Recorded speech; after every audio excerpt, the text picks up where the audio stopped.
Previously brought to you by Barfoot and Thompson. On the show today, we're talking the South Auckland investment market with the fabulous team from Barfoot and Thompson Papatoetoe. Welcome to Property Matters.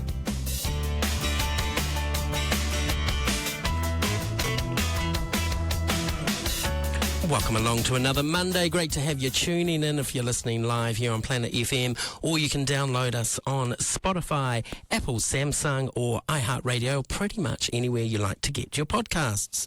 Now, big news in the last week with the government deciding to go against regulation for the property management space. So we'll be chatting to our fabulous guests about that a little later on in the show. Now, last week we had a focus around the West Auckland market as an investment space.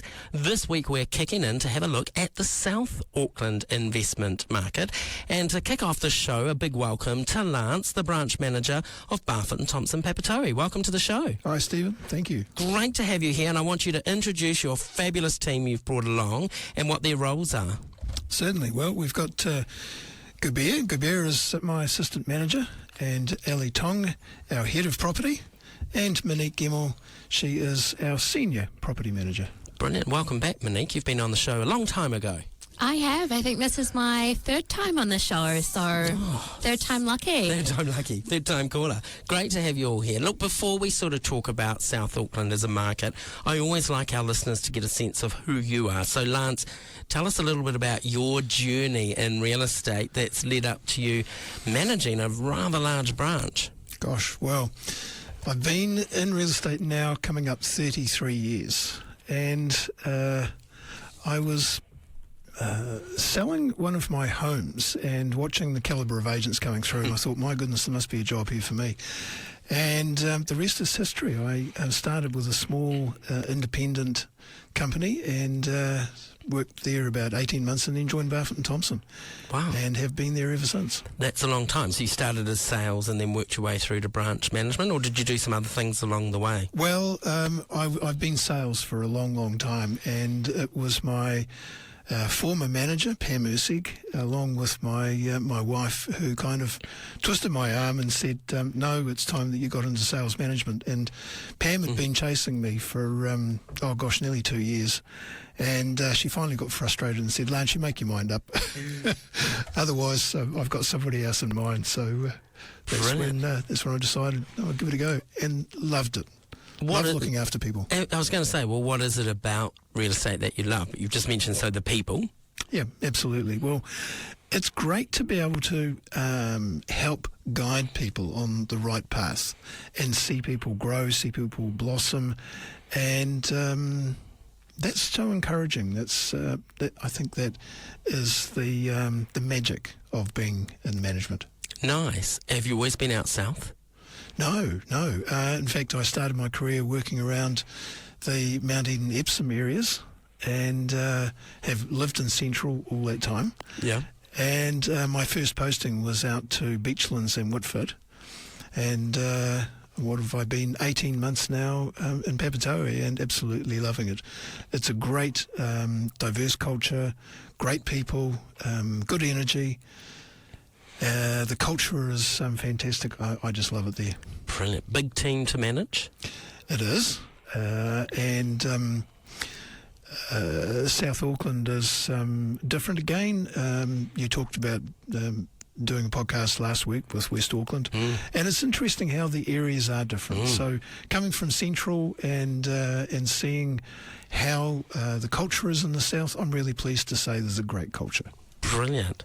So, Gubir, you're Lance's right-hand man, assistant manager. What does that entail? Hi, everyone. Sat Sri Akal, Namaste, Kia ora. First time on radio. There's a bit of excitement for me. Lance, actually, and myself, we have a big team, 56 of salespeople and 10 property manager and head of property manager, 3 admin team. So we have a big team. So time to time, I help Lance in regards to sales and rentals. But my main role is to check the AMLs, hiring new people, train them, and compliance issues. So what's AML for someone listening? anti-money laundering. The new regulation came in effect few years back. So we have to check, anybody bringing the money into New Zealand. So we have to make sure, they are following the rules set up by the government. And was this your sort of first role as an assistant manager? What had you been doing prior to this? I have started as a salesperson in Barfoot and Thompson in May 2014, 10 years before. I started with Tim Carter in Stonefields branch, and after 1.5 years I have transferred to Flatbush branch under Grant Sykes, and after 9 years of my successful real estate career as a salesperson, Lance have given me opportunity to be a sales manager in July last year, and after a few months I've been promoted as a assistant manager. Congratulations. That's awesome. That's a nice track journey. I guess for you, Lance, you just mentioned, the goal of watching people grow. Is this a prime example? Absolutely. Yeah, how cool is that? Yeah. Creating succession planning too, I'm sure. Totally, Stephen. Yeah, brilliant. All right, down the other end of the table, the naughty two in the corner, the gigglers in the room. Ali, tell us about your journey before becoming head of property management here. Yeah, so I am originally from Wellington. I got brought up to Auckland just over 10 years ago. My past career was hairdressing, so I left school halfway through my 7th form year, was offered an apprenticeship, got into hairdressing, and then I got more into the teaching side and more of the styling side. So Rodney himself asked me to come up to Auckland. So I made the move. I did that for about 1.5 years up in Auckland, and then I kind of decided I needed a career change. I was actually sick of working weekends and long hours, funny enough. And then, got offered an administrative role and just worked my way up through there. I became a PA for a very good friend of mine who actually works for Barfoot and Thompson as well. He then said, I need to jump on the bandwagon, join Barfoot. And then I did 4 years ago, and I've just worked my way up, and I've been with the Papatoetoe branch 13 months now. Nice. Yeah. What would you say are some of the biggest challenges of your role as a head of property management in today's climate? I would say dealing with, unhappy landlords would probably be a biggest thing. That confrontation between, again, tenants, property managers or landlords, I would say, and compliance again is another big thing as well. So when you talk about compliance, we started the show mentioning, the government last week scrapped the idea of regulation, which has been on the cards for the last few years. And I know as an industry, everyone's been sort of preparing for moving into a regulated space to provide some safety, I guess, for our tenants.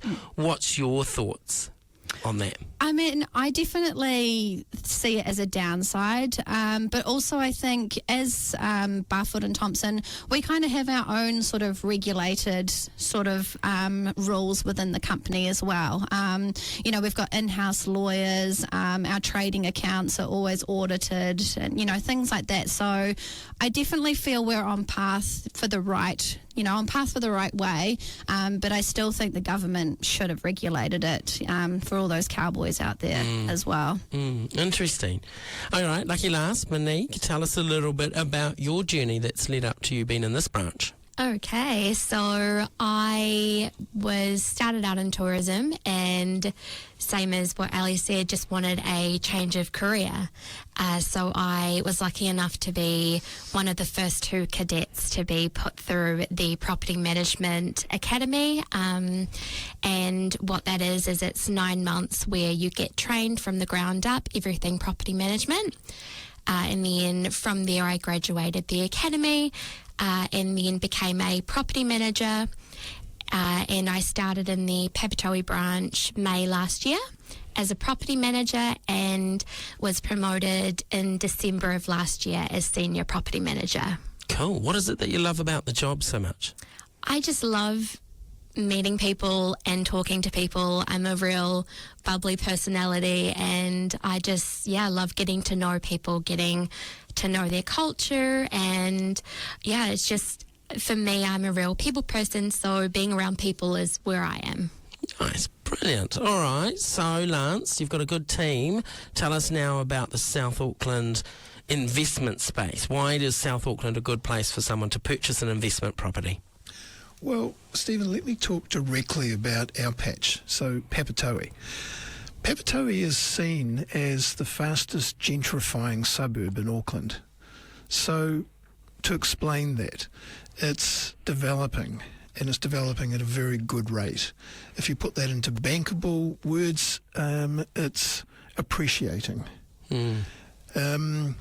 So it makes very, very good sense. If you can afford as an investor or a first home buyer, try and look at areas that are appreciating and going up. And if Papatoetoe is, in fact, the fastest gentrifying, then it's a great choice. The Papatoetoe area and its surrounds are still very, very well sought after.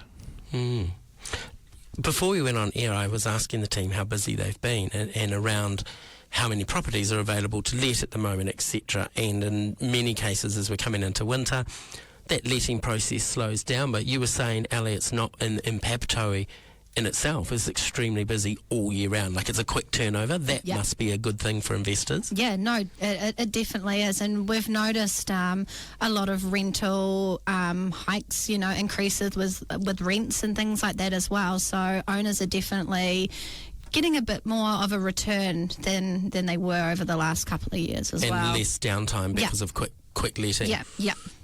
So if we look at the sales market, Lance and Gubia, tell me what's that like in your patch at the moment? Still very good. In fact, if we look over the last few years, where a lot of areas, say Central for instance, has been slowing down, we've actually still been going quite well. The sales numbers have been strong. So again, I think it comes back to developers who, rather than slowing their business down, they've needed to cash flow their staff. So moving back into good solid areas such as Papatoetoe and the surrounds have meant that they can continue. They can build to a price point. There's a number of developers who have seen opportunities with Kaingaora and also just with that first home buyers market. Anything you're observing as well? I think location is the main key factor of these sales and rental market demand. Because of the location, you can see airport, Middlemore Hospital, Sylvia Park, Manukau shopping centre, very close by, and all the amenities are very handful. So that's why people prefer to live in that kind of environment where they can access all these things. Even Botany, if you want to buy a house, 3-bedroom house in Botany Flatbush area, that will cost around 1 million to 1.1. But if you buy something in Papatoetoe, 3-bedroom, 800 to 900,000. And rental wise, if you see, you can get the same amount of rent, 700 to 750 for 3-bedroom in Flatbush, and same in there's a good return on investment. Sounds great for first home buyers as well. Affordable in Auckland. All right. You all get to chip in now. If I had the music playing in the background, it would be some, nice jolly music, and it's the advert for why live in Papatoetoe. If people are looking at this as a space, what do you think it is the best things about the suburb itself? Throw anything in, team. I think it's a great community. I mean, I personally live in Papatoetoe as well. And I think, like Gabir was saying, location, it's handy to motorways, hospitals, supermarkets, good schooling, and it's still reasonably close to the city without being in the city, if that, makes sense. Thanks to the motorways? Yeah, exactly. Cool. Yep. Anyone else want to add in? I think I'd just add that one of the great things that my dad taught me growing up was that you should be able to lean over the fence and talk to your neighbour. It doesn't matter what creed, colour, race, or how wealthy they are. It's what's inside. And the lovely thing about Papatoetoe is the diverse culture. It's vibrant. We have we celebrate Diwali each year, and it's great to see everybody dress up in costume, and we always take a picture out almost on the road, so the traffic is sort of avoiding us, but it's great, and it just helps to bring that little bit of magic back to that corner of the world where we sit. I'm a real foodie, so all of the food places around Papatoetoe are just so good, especially the Indian curries, and just everything food is just amazing. I'm a big theatre person, and you've got a great little spotlight theatre in Papatoetoe, and whenever we get friends together, that's one of those ones that people straight away say, let's go early for dinner, because the curries are amazing, and they are, and very affordable. What's the difference between sort of Papatoetoe and like old Papatoetoe further up? Is that how you describe that? There's two, sort of, it's like it's broken into two parts. Yeah, they call it the old Golden Circle. Old Golden Circle. Yeah. Was that like the original Papatoetoe, I think that, and then we that was built number 2 down the road? Yeah, that was where the OG, Papatoetoe was, and then I kind of think it's just expanded from there. Golden Circle, that sounds lovely. Where do you live? Live in the Golden Circle. So if someone is thinking of selling their house, now I'm going to sort of go anywhere now, it doesn't have to be South Auckland, what sort of tips in this current market would you two have for somebody wanting to sell their property? I think presentation is the key factor. Any kind of house you want to sell. I think if especially market is a little bit not great, it used to be. So I think if you want to see different from others, so you have to work on the presentation and the marketing. That is the main key in any sort of market. So how do you help with that as a team? As a team, we train our teams they have to put their best marketing campaign in front of the vendors and try to sell those campaign to the vendor. First of all, if they able to do that, then we can reach out to the different market, other any sort of online media we have to capture, and then we can grab those kind of people, and then they can come and create the competition within the for the auction campaign and all that. Auction is the best method of sale in any market. If the property location is right, marketing campaign is good, I think nobody can get the best price for the vendor, All right, so Lance, if I unpack a couple of things in there a little bit, if I'm the vendor and you're saying the marketing is the tool, is it about me choosing a reputable company and agent that has those marketing tools, or what do I need to do as the vendor to make sure it's well marketed? Good question, Stephen. So every property is going to be different, and the way that we approach it and the way that we package it up is going to be different as well. There's an old saying, in fact there's many old sayings when it comes to how to market the property, but you can't sell a secret. So it's very important to make sure that we get the message out to enough of the right people. So that is making sure that we actually target market the property according to who we believe is going to buy the property that we're looking at. So along the way there could be not just the forms of marketing, but it could be what needs to be done to the property to actually prepare it. Right, so that's the advice you'd give for me to start sorting things my end? Absolutely. Yeah. And it's been said many times that every dollar spent outside will reap $10 in the sale price. So those are simple things. Keeping the lawns mowed, making sure that edges are trimmed, if there's any paintwork that's not so good, just spending a little bit of time and thought to get the property looking right, because it is so true that people make a decision in the first 5 to 10 seconds of looking at a property. I've often tell people that once many years ago I sold a tree for $82,000 and the house came for free. Yeah, I can imagine. Yeah. And it was the case of a young couple who fell in love with the ambient feeling of this tree that framed the house and the surroundings. And literally, as we walked through the house, the husband sort of came back to reality and said, "Oh, what about this kitchen?" And I said, "Well, what about that tree?" And what about the bathroom's terrible. Yes, but what about that tree? Those weren't my exact words. Yeah. But of course, at the end of the day, it was all about the emotion of how it was wrapped up. And you've got to take that across the whole spectrum. So do we spend money in different areas? Do we also make sure that the house is warm? We're coming in towards winter. And if I go back to my original selling in Mount Eden, you can imagine all of the villas. Oh, yeah. And you go into an empty villa in the middle of winter, and literally it's colder inside than what it is outside. And people are grabbing their jackets, wrapping them around them, and they can't wait to get back outside. So a simple thing is just keep the warmth in the home. You mentioned the emotions as well. Is it about decluttering inside so that someone can see their furniture, their world in that space? Absolutely, but there's two very important things here. Certainly declutter, but in difference to a lot of people's thoughts, do not take away your personal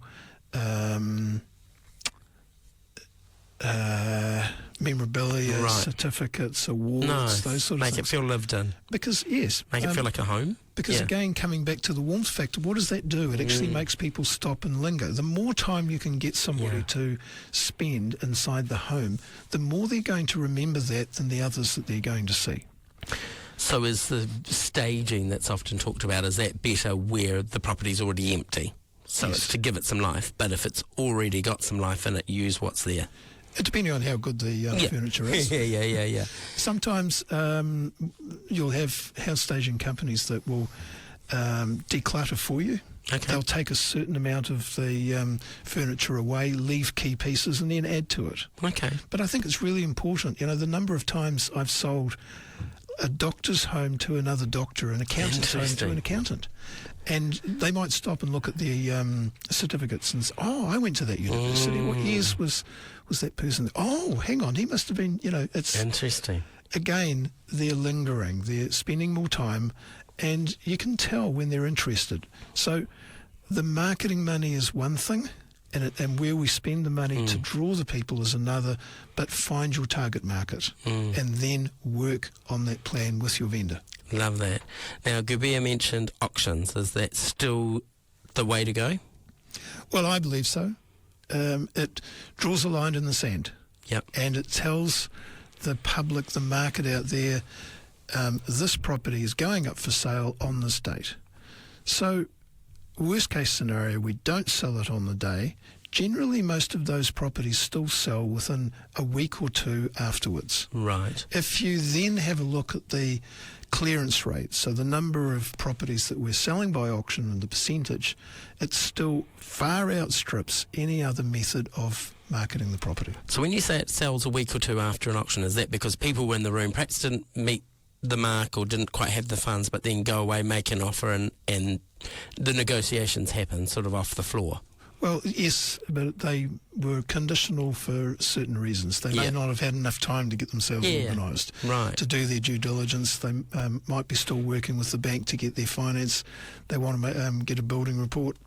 There's a number of factors, but that's why you see it sell. And the advice that I would give to any vendor is, if it doesn't sell on the day, put the absolute lowest price that you would take on the property and tell the agent, that's it.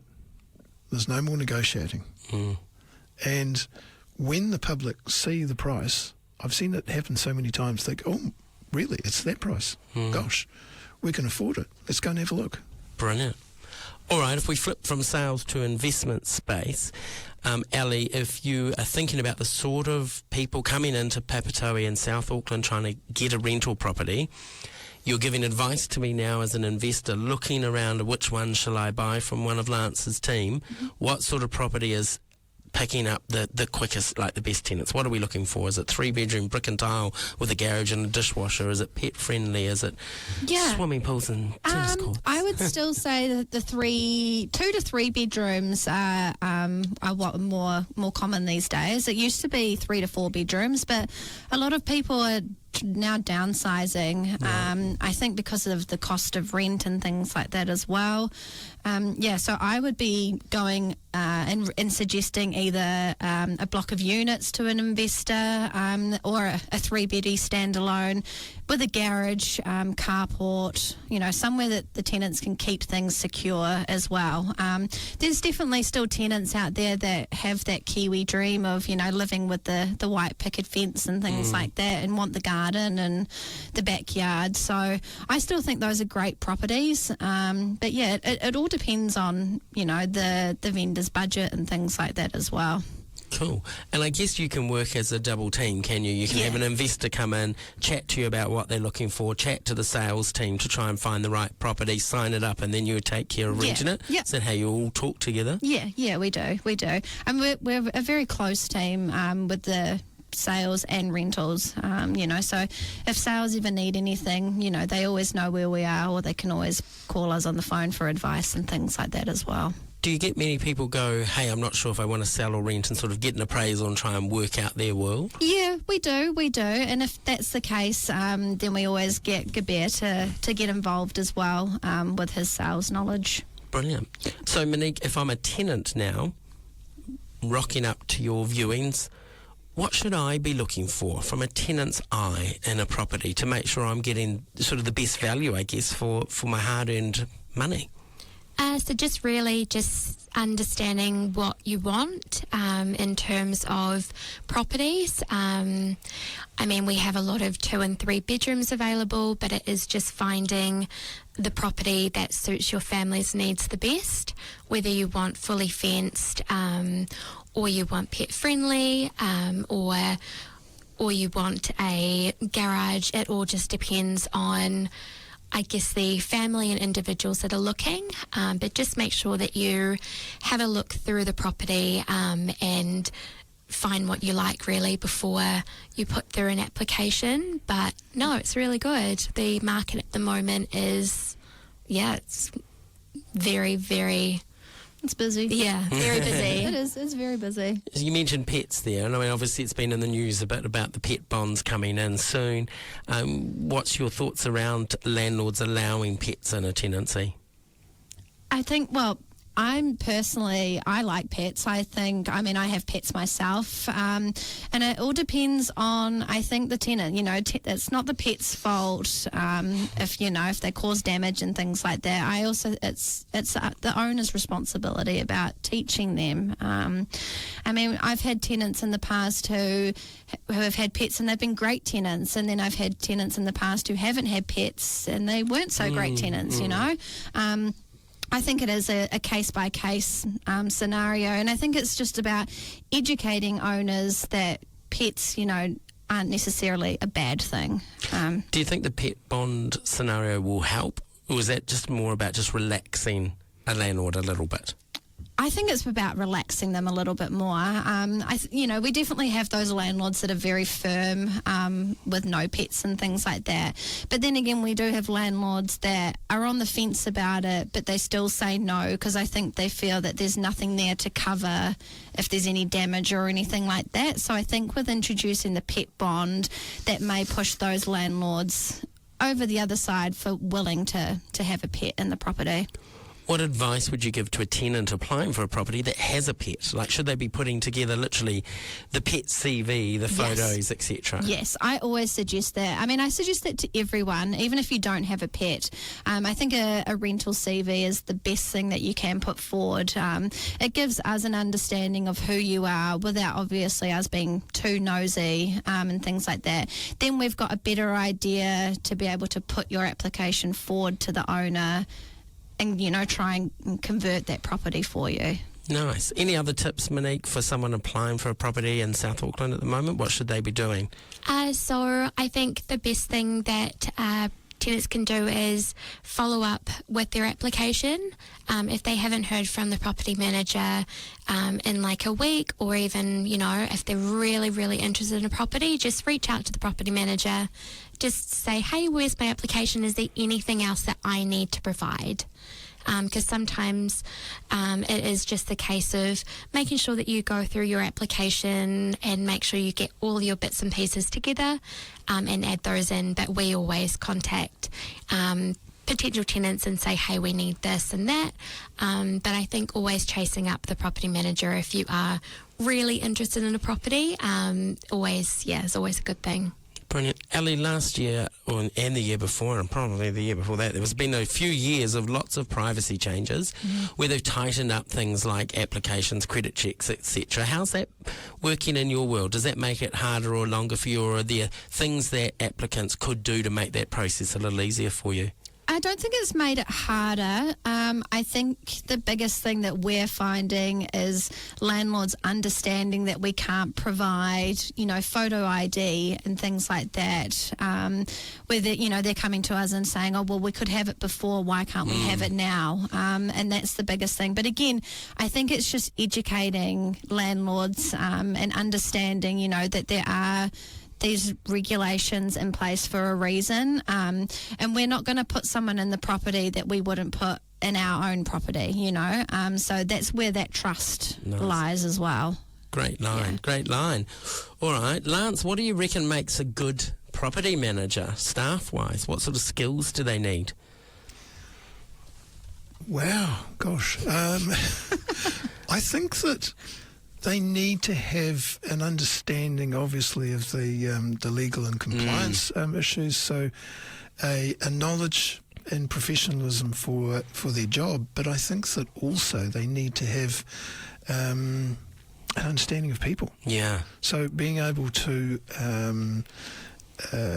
get a pretty quick judgment as to whether somebody's going to be good for a property, and how they portray that across to the vendor. Because you're dealing with people from all walks of life at probably the best and worst times, I guess. The best when they were trying to get into a place, but perhaps the worst because they may have had their house sold on them or whatever, and they've got to find a new place. So you've got to be able to manage people.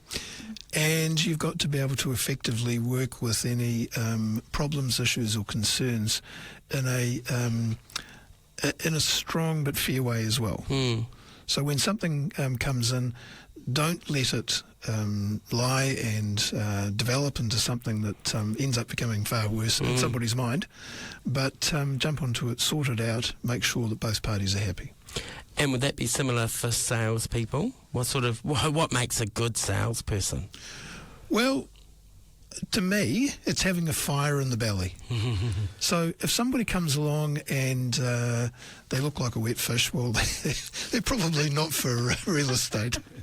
But if they come along with a determination, it doesn't matter whether they're short, tall, big, hairy or bald. It's all about do I have what it takes to make this work, and if they are of the you can almost just see it. That yes, I'm going to make this work for me. It's like a passion, isn't it? They've got to be passionate about it. Absolutely. Yeah. It's like having no plan B. I'm going to get into this industry. I'm going to make it work. So it's not necessarily about fitting it in around another job. You've got to come in, boots and all. Yep. If I could just add one more thing, as far as I'm concerned, the prerequisite in my office is honesty and integrity. Yeah. And trust. Yeah, and you want that as vendors too from your agents. Gabi, are you finding new agents coming in sort of have to, struggle for a little bit to get going? It's all about mindset, If somebody's coming into real estate as a part-time and thinking because they can only see real estate's the shiny part. They don't see the hard part of the real estate unless they come and join as a salesperson or as a rental. Because nothing is easy in life. You have to work hard for that.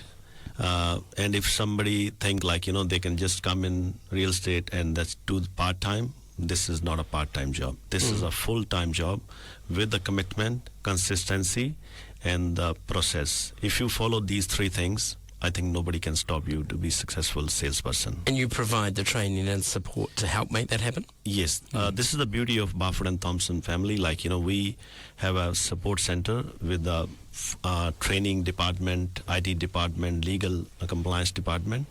So from that side, we are very lucky, and we have a very successful support team, and system in our office is very good. Like, as I mentioned, me, Lance, and our marketing manager, always there to help them. Brilliant.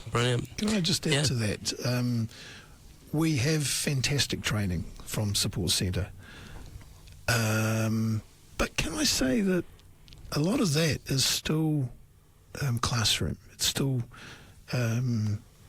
putting up ideas onto the wall. Mm-hmm. Whereas back in our office, that's where it happens. That's the grassroots. That's kind of the classroom's the catalyst to go back and then make it happen. Yes. Yeah. So it's having good people like the bear and myself to be able to turn around to the agents and help them down the right pathway. And I guess give them enough space to be able to allow themselves to grow. I've been fortunate in having several rising stars, and it's watching that burning desire, that passion inside them, like I said, that fire in the belly, and then helping them, guiding them, allowing them to develop. And alongside that, you've got everything else, your legal and compliance and everything else. Yeah. But coming back to the grassroots and helping them as to what they've learned. Brilliant. They learn everything at Support Centre. Now, here's how you put it into action. Yeah. We're nearly out of time, but I'm curious, looking back on 33 years in the industry, what's been the biggest change for you that you've seen out in the industry? Do you know what? Markets go in cycles, and it is making sure that the buyers, the sellers, and the agents know where we're at that market, in the market, and how to talk to people to get the right messages across and the right answers back. So knowing the market, and I don't think that's changed at all. We see a lot of electronics and different gadgetry coming in, but it's still being belly to belly with people that's important. Love it. Ali, why should people choose you to manage their investment property? Why not? Well, I think it's not just me, it's me and my team, me and my team, we're dedicated, we put in the effort. Our compliance is at an all-time high with smoke alarms, healthy homes. We make sure our rent increases are done, so all our owners are every year getting rent reviews, rent increases, making sure that they've constantly got tenants in place. I think the Papatoetoe office, the rental team is the best. So why wouldn't you want us? Fantastic. What a great pitch. Well, you can find out all about the team and get in touch by heading to barfoot.co.nz/Papatoetoe. You'll find all the details of the fabulous team up there. To settle the debate, is it Papatoetoe or Papatoetoe? Papatoetoe. That was clear and concise. Awesome. Thank you, Lance, for bringing your team all the way over to our studio today. I can tell you've got a nice buzz in the space and a great place for vendors and investors to head and chat with. It's been an absolute pleasure, Stephen. Thank you. Awesome. Remember, barfoot.co.nz/Papatoetoe for all the details. You can check us out on Spotify, iHeartRadio, Samsung, and pretty much anywhere that you like to get your podcast. We're even up on YouTube now. If you'd like to come on the show, or if you've got a question you'd like us to answer with any of our experts, email us at propertymatters@barfoot.co.nz. Looking forward to catching you again next Monday. Travel safely home on those roads, and we'll catch you soon. Take care.